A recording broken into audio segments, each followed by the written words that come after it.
Once again welcome back to my channel Rajesh Gupta classes. आज जो हम पढ़ाने जा रहे हैं वो चैप्टर ही हम चालू नहीं किए, कुछ बच्चों के रिक्वेस्ट पे एक अकाउंट्स ऑफ बैंकिंग कंपनी है, उसका क्वेश्चन नंबर 17 हम बना दे रहे। हालांकि इस चैप्टर का हम ना स्टार्ट किए ना समझाएं, लेकिन 2-3-4 बच्चा बोला तो हमको लगा लोग रिक्वायरमेंट हो गए, तो इसलिए हम बना दे रहे। इस चैप्टर को फिर से हम स्टार्ट करके शुरू से पढ़ाएंगे तब समझ में आएगा। अभी हम जिन लोग के लिए उन लोग के लिए बना रहे हैं जो लोग इस क्वेश्चन को डिमांड किए। आप लोग से रिक्वेस्ट होगा ऐसे बीच में से कोई चैप्टर का मत बोलिए, जो चैप्टर हम पढ़ाते हैं उसी को रिक्वेस्ट कीजिए, ताकि हमको लगे कि हम पढ़ाए में तो समझाने में सुविधा होगा। अब इसमें हम क्या समझाएंगे, जो बच्चा कभी किसी को पढ़ाया ही नहीं, अचानक क्वेश्चन बनाए तो समझ में नहीं आएगा। खैर चलिए हम लोग बनाते हैं, है ना, क्वेश्चन को स्टार्ट करते हैं। स्टार्ट करने पर सब रिक्वेस्ट करेंगे नए हैं, अगर क्वेश्चन मेरा पसंद आ रहा कि सही से पढ़ा रहे, और अगर सब्सक्राइब नहीं किया तो जरूर से सब्सक्राइब कीजिए। देखिए जो बैंकिंग कंपनी में क्या होता है, शेड्यूल या एनेक्सर वाइज बनता है। एनेक्सर 1 से लेके आपको 12 तक एसेट्स लायबिलिटी होता है, 13 से लेके 16 तक आपको प्रॉफिट एंड लॉस का परफॉर्मा होता है। तो हम लोग क्या करते हैं, जैसे 1 से स्टार्ट करना चाहिए तो पहले हम लोग को प्रॉफिट एंड लॉस बनाना पड़ेगा, बोर्ड में जगह कम होता है, तो हम 13 से स्टार्ट करते हैं, पहले पीएल बना देते हैं, फिर 1 से लेकर आपको 12 तक करके एसेट लायबिलिटी को डिस्क्लोज करते हैं। ठीक है, तो चलिए हम लोग स्टार्ट करते हैं। यहाँ लिखा है the following is the balance sheet of the following trial balance of M bank limited on 31 March 2014। 31 March 2014 का एम बैंक लिमिटेड का ये ट्रायल बैलेंस दिया हुआ है, जिसके माध्यम से आप क्या कीजिए, प्रॉफिट एंड लॉस और बैलेंस शीट बनाइए। तो हम लोग क्या करते हैं, शुरू करते हैं एनेक्सर 13 से, है ना। एनेक्सर 13 ये होता है interest and discount earned money, ऐसा है इसका, है ना। ये मनी एनेक्सर को हम बना रहे हैं, तो आप लोग यहाँ देखेंगे डिस्काउंट वगैरह क्या मिला है। ठीक, तो क्वेश्चन दिया loan and cash credit premises Indian government security salary general expense खर्चा है, इनकम साइड में इधर से मिलेगा। देखिए इंटरेस्ट एंड डिस्काउंट कितना मिला है, ये हम तो समझाए नहीं, इसलिए थोड़ा सा हमको दिक्कत होगा समझाने में। जो लोग कभी पढ़ाई नहीं उसको क्या समझाएंगे।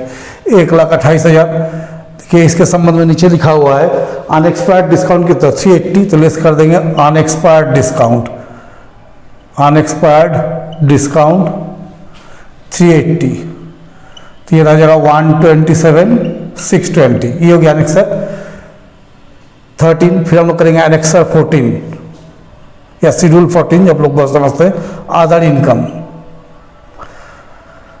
तो अदर इनकम्स में यहाँ कुछ नहीं दिया हुआ है, नीचे एक दिया हुआ है, देखिए यहाँ कुछ नहीं है, यहाँ नीचे दिया इंटरेस्ट ऑन इन्वेस्टमेंट 8,000, है ना।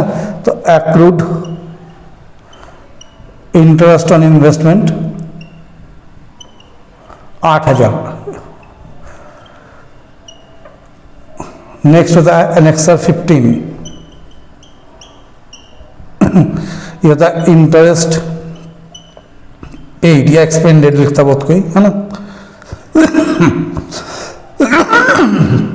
यहाँ कहीं इंटरेस्ट पेड नहीं दिया हुआ है, तो ये एनेक्सर मेरा नील है, इसमें कुछ है नहीं। फिर होता है एनेक्सर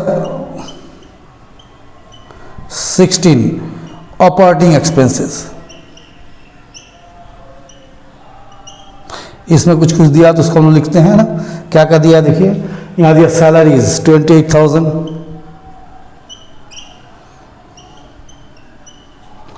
फिर देखिए दिया जनरल एक्सपेंसेस 27,400। आप लोग इसको एनेक्सर 1 से लेकर सेट कर लीजिएगा। रेंट एंड टैक्सेस 2,300,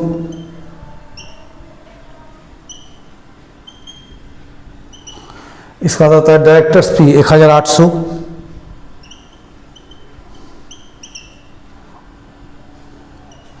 और क्या है इसमें देखिए स्टेशनरी, ये सब नहीं, इंटरमीडिएट नहीं, शेयर नहीं। नीचे कुछ लिखा है, देखिए यहाँ लिखता है addition 10,000 made to premises during the year. पूरा साल में क्या हुआ, प्रेमिसेस में 10,000 रुपये जोड़ा गया, लेकिन डेप्रिसिएशन काटना 5% on opening balance of premises. तो देखिए प्रेमिसेस कितना दिया, 50,000 दिया है ना, तो 50,000 में 10,000 आपको इस साल एडिशन हुआ था, तो पहले से कितना था 40,000, तो इस पर काटेंगे 5%, तो डेप्रिसिएशन ऑन प्रेमिसेस 40,000 का 5% कितना हो गया 2,000। और एक चीज़ देखिए, पूरा मार्केट वैल्यू ऑफ इन्वेस्टमेंट कितना हो गया 3,90,000। इंडियन सिक्योरिटी का आपका वैल्यू कितना दिया 4 लाख, तो अगर लॉस ऑन इन्वेस्टमेंट 4 लाख का इन्वेस्टमेंट का वैल्यू कितना हो गया 3,90,000, तो यहाँ से कितना लॉस कैरी किया 10,000। तो अब इसको हम लोग जोड़ देंगे, कितना आता है इससे जोड़ के 28,000, 27,400, 2,300, 1,800, 2,000 और 10,000, ये 71,500। अब हम लोग यहाँ करेंगे profit and loss account of M bank limited for the year ended 31/3/14।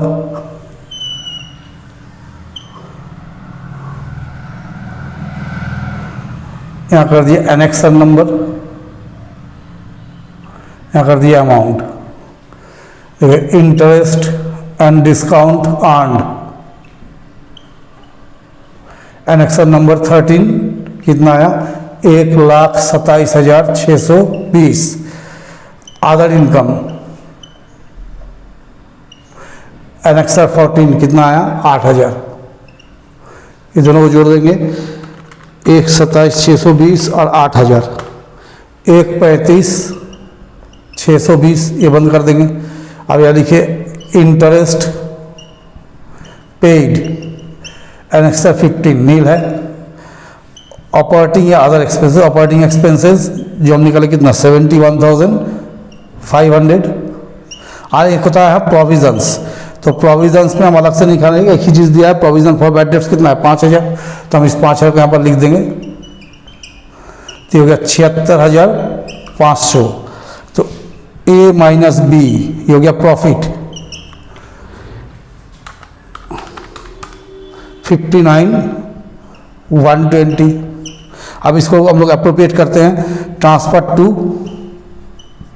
Statutory reserve. देखिए 59,120 का 25% इतना का स्टैट्यूटरी रिजर्व में जाना जरूरी होता है।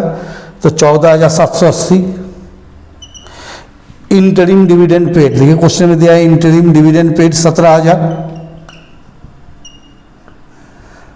और देखो नीचे लिखा हुआ है कि बैंक इंटरिम डिविडेंड कितना परसेंट डिक्लेयर किया 4%, पेमेंट हुआ 7%। तो प्रोविजन फॉर डिविडेंड कितना का रिक्वायरमेंट रह गया मेरा अभी भी, जैसे 80,000 है तो 80,000 का हम 4% निकालते हैं तो 80,000 का 4% कितना था, 80,000 का 4% होता है आपका 80,000 सॉरी 8 लाख, 8 लाख का 4% से 8 लाख है नहीं 5 लाख है ना, सॉरी 5 लाख से कैपिटल बैंक का, तो इसका 4% अगर निकालते हैं तो साल में हमको 20,000 का डिविडेंड देना पड़ेगा। ऑलरेडी पेड है 17,000 और 3,000 का प्रोविजन हो गया, तो अब 59,120 का आपको प्रॉफिट है, इसमें से सब चीज़ माइनस हो जाएगा 14,780 और ये 20,000। तो आपका एक्चुअल प्रॉफिट कितना कैरी करेगा 59,120 माइनस 14,780 माइनस 20,000, तो आपका एक्चुअल प्रॉफिट और लॉस में आएगा 24,340। आप क्या आएगा हमको बैलेंस शीट बनाना होगा, तो ये सब ध्यान रखना होगा कहाँ कितना लिए थे, नहीं तो गड़बड़ हो जाएगा। ठीक है, तो ये हम पीएल बना दिया, बैलेंस शीट का एनेक्सर लिखते हैं, फिर आप लोग को बताते हैं। ठीक है, चलिए अब हम लोग बैलेंस शीट का बनाते हैं, इसे एनेक्सर 1 से लिखेंगे। एनेक्सर 1 और टेकनी छोटा पड़ता है ना बोर्ड, शेयर कैपिटल, तो हम यहाँ छोटा छोटा करके बनाते हैं। ऑथोराइज शेयर कैपिटल 80,000 शेयर दिया हुआ है at the rate of 10 each, 8 lakh, तो ऑथोराइज का मतलब नहीं है। Subscribe and paid up capital ले लेंगे, subscribed and paid up share capital, देखिए यहाँ पर दिया 50,000 शेयर 10 ईच, तो 5 लाख ये हो गया। ठीक है, तो यही मेरा काम का है। तो पहले हम लाइबिलिटी साइड बना देते हैं, उसके बाद एसेट साइड में जाएंगे। फिर देखिए एनेक्सर 2 रिजर्व एंड सरप्लस या रिजर्व्स एंड सरप्लस, जो लिखिए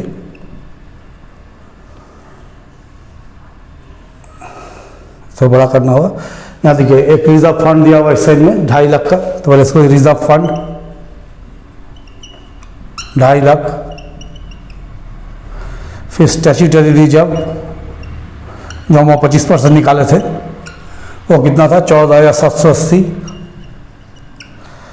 profit and loss account balance 1/4/13 को बैलेंस दिया हुआ था मेरा 16,000 प्लस करेंट ईयर प्रॉफिट में कितना बचा था 24,340, तो आपको हो गया 40,340। इसके अलावा कुछ है कि नहीं देख लीजिए, इसके अलावा कुछ नहीं है, तो इसको हम लोग जोड़ देते हैं। कितना आता है देखिए, कहाँ गया कैलकुलेटर, ये कैलकुलेटर मिल गया। 24,340, 16,000, अच्छा 14,780 और 2.5 लाख, ठीक है 3,05,120, ठीक है। फिर हम लोग चलते हैं एनेक्सर 3। ये क्या होता है, डिपॉजिट। जितना तरह का डिपॉजिट्स होता है सबको लिखिए, सेविंग, करेंट, जो है। या देखिए आप दिया करेंट डिपॉजिट,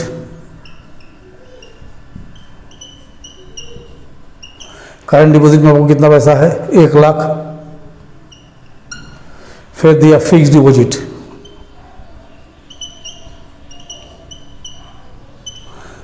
एक 1,25,000। फिर आपको दिया सेविंग बैंक, इसको ले लीजिए, सेविंग बैंक में कितना 50,000। और आपको एक दिया रिकरिंग डिपॉजिट, रिकरिंग डिपॉजिट कितना दिया 20,000। तो ये हो गया आपको डिपॉजिट का पूरा डिटेल। तो 2,25,000 और 50,000 और 20,000, 2,95,000। एक बार देख लो, कुछ डाटा नहीं ना है। और 3 ठीक है। एनेक्सर 4 ये होता है बोरोइंग्स। ये मेरे पास है ही नहीं, दिया ही नहीं क्वेश्चन में कुछ, हाँ। तो ये नील चला जाएगा, तो इसको नील कर देंगे। Annexure 5 other liabilities. इसमें देखिए क्या क्या जाएगा,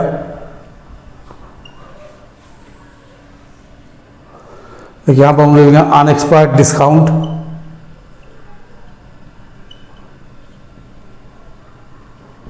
कितना क्या unexpired discount 380। Provision for bad debts, कोई प्रोविजन को यहाँ लेंगे हम लोग 5,000। बहुत कोई लोन डिस्काउंट में भी घटाता है, ठीक है। और एक है था आपको provision for dividend, additional dividend 3,000 था, उसको लेना पड़ेगा 3,000। और कुछ है देख लीजिए यहाँ पर, यहाँ कुछ नहीं है, नीचे भी कुछ नहीं है, ठीक है। तो इसको हम जोड़ देंगे, कितना होगा 8,380। अगर हम लोग टोटल करके देख लेते कितना क्या पोजीशन हो रहा है, 5 लाख, 3,05,120, 2,95,000 और ये हो गया 8,380। तो 11,08,500 यही बैलेंस शीट है, तो यहाँ आ गया, ठीक है। अब हम लोग करते हैं एनेक्सर 6। यहाँ लिखते हैं cash in hand and balance with RBI. देखिए इसमें क्या है, इस साइड में आ जाइए, देखिए क्या लिखा, cash in hand balance with RBI 1,93,000। Cash in hand and balance with RBI, reserve bank of India का कितना बैलेंस रखा है 1,93,000। ये हो गया 1,93,000। अब हम लोग क्या करेंगे, एनेक्सर 7 लिखेंगे। 7 हो गया money at call and short notice and balance with other bank.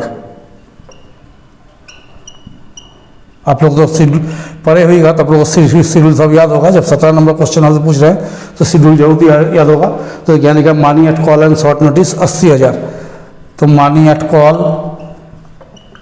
And short notice 80,000, ये हो गया।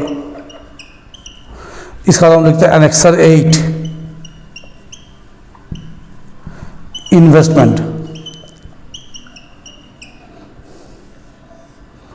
इसमें लिखिए इंडियन गवर्नमेंट सिक्योरिटी। देखिए इंडियन गवर्नमेंट सिक्योरिटी मेरा ट्रायल बैलेंस में दिया 4 लाख, लेकिन उसका रिवैल्यूएशन में कितना आ गया, मार्केट वैल्यू कितना गिर गया 3,90,000। तो इसको हम लेंगे 3,90,000। और एक देखिए यहाँ दिया शेयर्स, ये भी इन्वेस्टमेंट है, शेयर्स 50,000। तो आप लोग हो गया 4,40,000। Annexure 9 loan and advance. इसमें देखना होगा क्या क्या है, ठीक है। देखिए लोन एंड एडवांस में क्या आपको जा रहा है, loan cash credit and overdraft है ना, तो loan cash credit and overdraft कितना जा रहा है आपका 2,85,000। और देखिए discount bill purchase and discounted, bill purchase and discounted ये जोड़ देंगे तो आपको कितना आएगा 46,000। तो 2,85,000 और 46,000 आपका हो गया 3,31,000। एनेक्सर 10 ये आपको हो गया फिक्स्ड एसेट्स।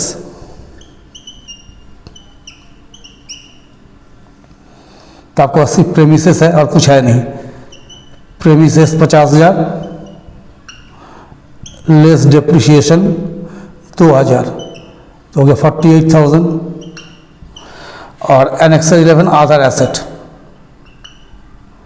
तो इसमें आपको एक ही एसेट दिया हुआ है स्टॉक ऑफ स्टेशनरी। पता नहीं यहाँ तक लोग देख पाइएगा कि नहीं, चलिए देख लेते हैं। एक बस्ता स्टॉक ऑफ स्टेशनरी ये आपको दिया हुआ है 8,500।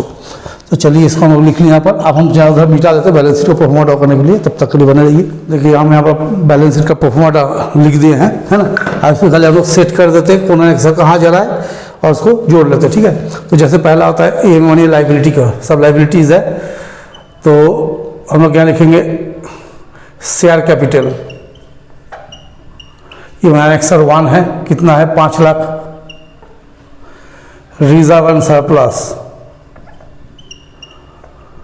ये एनेक्सर 2, इसमें कितना है 3,05,120। डिपॉजिट्स 3 कितना आ गया 2,95,000। बोरोइंग्स ये तो है नहीं मेरे पास, लेकिन शेड्यूल में लिखना पड़ेगा, ठीक है। और अदर लाइबिलिटी ये एनेक्सर 5 में चले जाएंगे हम लोग। बहुत कोई इस जगह में चेंज करता है, हम तो चेंज करके बनाए 8380 है ना। हम पूरा अकाउंटिंग पीओटी पे गए हैं, जैसे होना चाहिए वैसे ही बनाए हैं, ठीक है। तो देखिए 5 लाख, 3,05,120, 2,95,000, 8,380, 11,08,500 यही बैलेंस शीट में आंसर होगा।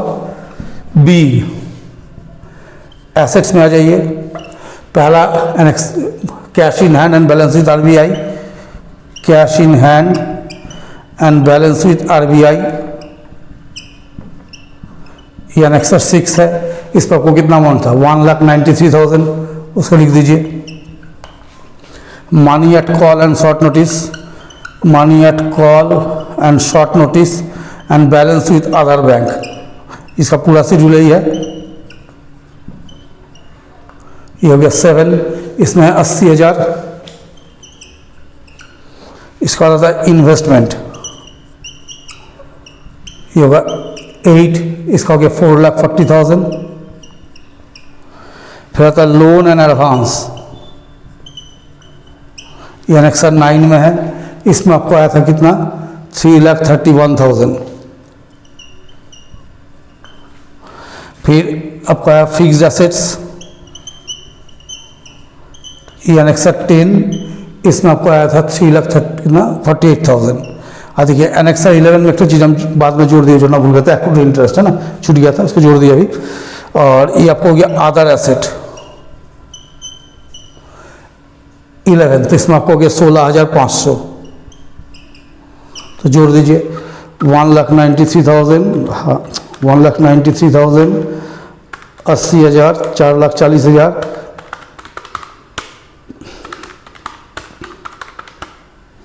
11,08,500।